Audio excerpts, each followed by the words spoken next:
അതായത് എന്റെ അമ്മയും ഭാര്യയും കൊടുത്ത കേസാ ഈ കുറ്റപത്രമാണിത്. ഈ കേസിനകത്ത് ഒരു പറയുന്നത് എന്താ വെച്ചാല്, ഞാൻ എന്റെ ഭാര്യനെ, അതായത് ഞാൻ ആകെ എട്ടിന്റെ പെണ്ണിനെ ഡ്രഗ്സ് ഉപയോഗിച്ച് വന്നു കണ്ട് ലൈംഗികമായിട്ട് പീഡിപ്പിക്കാൻ ശ്രമിച്ചു. ലൈംഗികമായിട്ട് എന്താണ് ഉപദ്രവിക്കാൻ, ലൈംഗികമായിട്ട് സെക്സ് ചെയ്യാൻ വേണ്ടിയിട്ട് ആവശ്യപ്പെട്ടു. പ്രസവം കഴിഞ്ഞ് നിൽക്കുന്ന ഭാര്യ ആയതുകൊണ്ട് അത് സമ്മതിക്കാത്തതിനെ തുടർന്ന് ശേഷം ജയിലിൽ കിടന്ന് റിമാൻഡിൽ കഴിഞ്ഞ് കോടതിയിൽ ഞാൻ വിചാരിച്ചു, ജയിലിൽ കിടന്ന സമയത്ത് ഞാൻ വിചാരിച്ചത് ഇവരിന്നെ നന്നാക്കാൻ വേണ്ടിയാ ജയിലിൽ കിടത്തിയെന്ന്. ഞാൻ ഡ്രഗ് ഉപയോഗിക്കലുണ്ടായിരുന്നു, ഞാൻ MDMA യൂസ് ചെയ്യലുണ്ടായിരുന്നു. പക്ഷെ ആ സമയത്ത് ഞാൻ MDMA യൂസ് ചെയ്തിട്ടില്ല, മദ്യം ഉപയോഗിച്ചിട്ടുണ്ട്. ഇപ്പൊ ഞാൻ കഞ്ചാവ് വലിക്കലുണ്ട്, വേറെ ഒന്നും വലിക്കില്ല, വേറെ ഒന്നും ഉപയോഗിക്കില്ല. ഇതെല്ലാം ഉപയോഗിക്കുന്നവനാണ്, പക്ഷെ ഞാൻ മനുഷ്യനാണ് സാധനം, മനുഷ്യനാണ് ഞാൻ. അന്നപ്പോ ആ സമയത്ത് എന്റെ അമ്മ ഇവിടെ ഇല്ലാന്നോ, ആ സമയത്ത് ഇവിടെ അനീഷ് സന്തോഷിന്റെ പേരിലുള്ള ആൾ ഈ തൊട്ടടുത്തുള്ള കടയിൽ സാധനം വാങ്ങാൻ പോയതായിരുന്നു. ആ സമയത്ത് കുഞ്ഞിന്റെ, അതായത് പെങ്ങളുടെ മോനുണ്ട് ഇവിടെ, എന്റെ മോനുണ്ട് ഇവിടെ, പെങ്ങളുടെ മോനുണ്ട്, 2-1.5 വയസ്സായ മോനുണ്ട് ഇവിടെ. ആ മോന്റെ എന്റെ ഭാര്യയുടെയും നിലവിളി കേട്ടിട്ട് ഇവിടെ വന്നു കണ്ട് അമ്മ നോക്കുന്നതായി. ഞാൻ എന്റെ ഭാര്യന്റെ ഇവിടെ പറയാനിതൊന്നും ഒരു വോയിസ് ഒന്നും തരുന്നില്ലെങ്കിൽ കോടതിയിലും ഇല്ല. അതിന് ഒരു പരിമിതി ഉണ്ട്, എല്ലാത്തിനും ഒരു പരിമിതി ഉണ്ടല്ലോ. സംഭവം ശരിയാണ്, എൻ്റെ അടുത്ത് തന്നെയാണ് തെറ്റ്. കാരണം വെച്ചാൽ ഞാൻ ഡ്രഗ് ഉപയോഗിക്കുന്ന ആളേനും അതിൻ്റെ അടുത്ത് തെറ്റ് തന്നെയാണ്. ഒറ്റ കാര്യം ചോദിക്കട്ടെ, ഇതിലിപ്പോ നിങ്ങൾ പിന്നെ അങ്ങനെ പീഡനം ഉണ്ടായിട്ടില്ല എന്നാണ് നിങ്ങൾ പറയുന്നത്? അങ്ങനെ പീഡനം ഉണ്ടായിട്ടില്ല. പീഡനം എന്ന് പറഞ്ഞാണെങ്കിൽ ഞാൻ സത്യം പറയുന്നത് കള്ളക്കേസാണ് കൊടുത്തത്.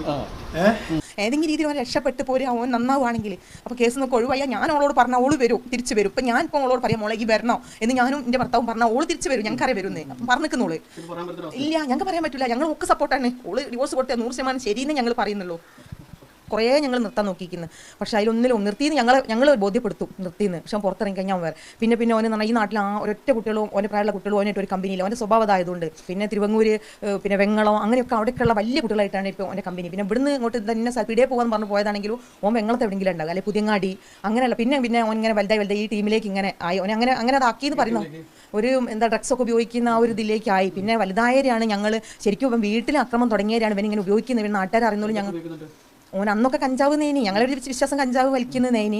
പക്ഷേ ഓൻ തന്നെ പറഞ്ഞിട്ടാണ് ഞങ്ങൾ അറിയുന്നത് ഓന് എല്ലാതരം മയക്കുമരുന്ന്, ഒരു പേപ്പർ എന്തോ മെത്ത് അങ്ങനെ എന്തോ, പിന്നെ എന്ന് പറഞ്ഞാൽ MDMA അങ്ങനെയുള്ള സാധനങ്ങളൊക്കെ ഉപയോഗിക്കുന്നത് ഓൻ തന്നെ പറഞ്ഞിട്ടാണ് ഞങ്ങൾ അറിയുന്നത്. പിന്നെ അത് കഴിഞ്ഞ് ഞങ്ങൾ കുതിരവട്ടത്ത് ഒരു ഹോസ്പിറ്റലിൻ്റെ ഇതിൽ കൊണ്ടുപോയി. അപ്പോൾ അവിടുന്ന് നിന്നില്ല, അവിടുന്ന് ഇതുപോലെ അമ്മയെ ഡോക്ടറെ അടുത്ത് പേഴ്സണലായിട്ട് കൊണ്ടുപോയി. അപ്പോൾ അവിടുന്ന് കുറേ മരുന്നൊക്കെ കുടിച്ച് പിന്നെ ആ മരുന്ന് എന്താക്കും ഇവിടെ കൊണ്ടുവച്ച് കഴിഞ്ഞാൽ ആ മരുന്ന് ഞാൻ കാണാതെ എങ്ങനെയെങ്കിലും എവിടെ കൊണ്ടുവച്ചാലും കാണാതെ ഒന്നിച്ചെടുത്ത് കുടിച്ചാലോ അങ്ങനെ. പിന്നെ അമ്മ അവിടെ സുഖമില്ലാതെ കിടന്നിട്ടുണ്ടെങ്കിൽ വയസ്സായി അമ്മ. അപ്പോൾ അമ്മയ്ക്ക് കുടിക്കാൻ വേണ്ടി പാലിയേറ്റീവ് ഒരു ഗുളിക തന്നിട്ടുണ്ടെങ്കിൽ രാത്രി 1/2 ഗുളിക കൊടുക്കാൻ വേണ്ടി ഒരു 10 ഗുളിക എൻ്റെ അടുത്ത് തന്നു പോയത്. അത് അപകടമുള്ള ഗുളിയല്ല, പക്ഷേ ഓൻ കഞ്ചാവോ അങ്ങനെ എന്തോ സാധനം ഉപയോഗിച്ച് അതിൻ്റെ കൂടെ ഇറ്റ ഒരു 5-6 ഗുളിക എടുത്ത് കുടിച്ചൊരിക്കൽ അങ്ങനെ അവൻ കോടിച്ചാലും ഓൻ്റെ രൂപം തന്നെ ഇങ്ങനെയൊക്കെ വളഞ്ഞുകൊണ്ടായിപ്പോയി.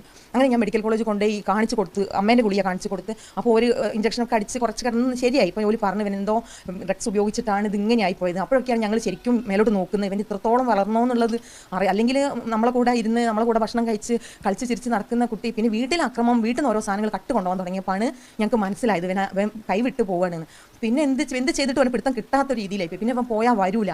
അത്തോളി ഉള്ള ഒരു ഏതോ ടീം അങ്ങനെയൊക്കെയാണ് എൻ്റെ കൂട്ടുകാർ.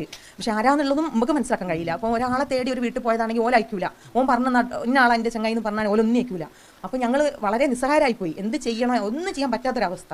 പിന്നെ പറഞ്ഞാൽ ചാലപ്പുറത്തുള്ളൊരു ഡോക്ടർ ഉണ്ടായിരുന്നു ഇങ്ങനെ ലഹരിക്ക് ചികിത്സിക്കുന്നത്. അപ്പോൾ എന്നോട് കല്യാണം അടുപ്പിച്ച് എന്നോട് പറഞ്ഞ് എനിക്ക് അവിടെ പോയിട്ട് മരുന്ന്. അങ്ങനെ ഞാനും ഓനും കൂടി ഫസ്റ്റ് തന്നെ പോകുന്നത്. അപ്പോൾ ഓരോട് പറയുന്നത് അമ്മയും അച്ഛനും കാരണമാണ് ഞാൻ. പക്ഷേ അമ്മയും അച്ഛനും കാരണം ഞങ്ങൾ ഇന്ന് വരെ ഒരു പ്രശ്നം ഉണ്ടാക്കുമോ, കച്ചറുണ്ടാക്കുമോ, വീട്ടിൽ എന്തെങ്കിലും ഒരു തമ്മിൽ വഴക്കുണ്ടാക്കുമോ, അങ്ങനെ ഒരു പ്രശ്നങ്ങളും ഞങ്ങൾ തമ്മിൽ ഉണ്ടായിട്ട് ഞങ്ങളെ കണ്ടിട്ട് ഇങ്ങനെ ചെയ്യാൻ. അച്ഛനാണെങ്കിൽ അങ്ങനെ കുടിച്ച് നടക്കുമോ, ഇന്ന് വരെ കുടിച്ച് നമ്മൾ തല്ലുണ്ടാക്കുമോ, കച്ചറുണ്ടാക്കുമോ, വീട് നോക്കാതെ നടക്കുമോ. പക്ഷേ കടൽപ്പണിയാണ് ചെയ്യുന്ന ആളല്ല, 12 വയസ്സ് തൊട്ട് കുടുംബം പോറ്റുന്ന ആളെ കടലിൽ മുങ്ങിയിട്ട്. അപ്പോൾ അച്ഛനെ കണ്ട് വളരാനില്ല, അമ്മമാരെ കണ്ടിട്ട് ഓരും കുടുംബം പോറ്റി ചെറുതും താഴത്തുനിന്ന് മേലോട്ട് വന്ന ആൾക്കാരാണ്. അപ്പോൾ ഇങ്ങാണ്ട് വെണ്ടയ്ക്കോ അങ്ങനെ എന്തോ 2 പൊതിയുള്ളൂ അത് വാങ്ങിങ്ങാണ്ട് ഓടി വരുമ്പോൾ തന്നെ എൻ്റെ ചെറുതിൻ്റെ മോൻ കരയുന്നത് ഞാൻ കേൾക്കുന്നുണ്ട്, മോളെ കുട്ടി. അപ്പോൾ ഞാൻ ഓടി വന്ന് ഇങ്ങനെ നോക്കുമ്പോൾ കട്ടുമ്പിൽ ഇവർ മൽപ്പെടുത്താം. അപ്പോൾ ഓൻ പറയുമ്പോൾ ഓളടിച്ചതോ ഒന്നുമല്ല, മൽപ്പെടുത്താണ്. അപ്പോൾ ഞാൻ എന്താക്കി വന്ന പടി ആ പെണ്ണിനെ കൊന്നടാന്ന് വെച്ചിങ്ങാണ്ട് ഒരൊറ്റ ഒന്നോനെ കൊടുത്തോട് കൂടി അവൻ കട്ടിലിൻ്റെ ആ പടിഞ്ഞാറ് ഭാഗത്തേക്ക് ഈ പെട്ട പോലെ തന്നെ കട്ടിലിട്ടത് പടിഞ്ഞാറ് ഭാഗത്ത് അങ്ങോട്ട് മറിഞ്ഞു വീണ്. അവിടെ നോന് നീക്കുമ്പോഴേക്ക് മോളെ എന്തേന്ന് വെച്ചിങ്ങാണ്ട് ഞാൻ ഓളെ ഒക്കെ കുറേ സ്റ്റിച്ചൊക്കെ ഉണ്ടെങ്കിൽ നീപ്പിക്കുമ്പോഴത്തേക്ക് ഇവൻ ഈ ചെറിയ മോനെ അച്ചു ഞങ്ങൾ വിളിക്കുക, അച്ചുമോനെ എടുത്തുകൊണ്ട് അതിൻ്റെ അകത്തേക്ക് ഓടി. പിന്നെ പിന്നെ അടിയാണ് എൻ്റെ ഈ ഭാഗത്തും ഓളം മറ്റേ ചളി ഓരോ കൈകൊണ്ട് അങ്ങോട്ടും ഇങ്ങോട്ടും രണ്ടാളപ്പുറപ്പുറം നിൽക്കുക മാറി മാറി അടിക്കുക ഞാൻ ഈ അടി കിട്ടി കാരണം പൊത്തുമ്പോഴത്തേക്ക് അപ്പത്തേ ഓ കയ്യോൻ്റെ മോളെ പറയുമ്പോഴത്തേ ഓനിവിടെ അങ്ങനെ നടുവിൽ നിന്ന് രണ്ടാളെ അടിക്കുക ഞങ്ങൾ ഉറക്കം നിലവിളിക്കുക അല്ലാതെ ഓൻ വെറുതെ എടുത്തിട്ട് ഓനെ പേടിപ്പിക്കാൻ വേണ്ടി ഞങ്ങൾ അയ്യം വിളിച്ച് കരയൊന്നല്ല നാട്ടുകാരെ കേൾപ്പിക്കാൻ വേണ്ടി നാട്ടുകാർ ആരും കൂടി വരില്ല അവിടെ ഒരാൾ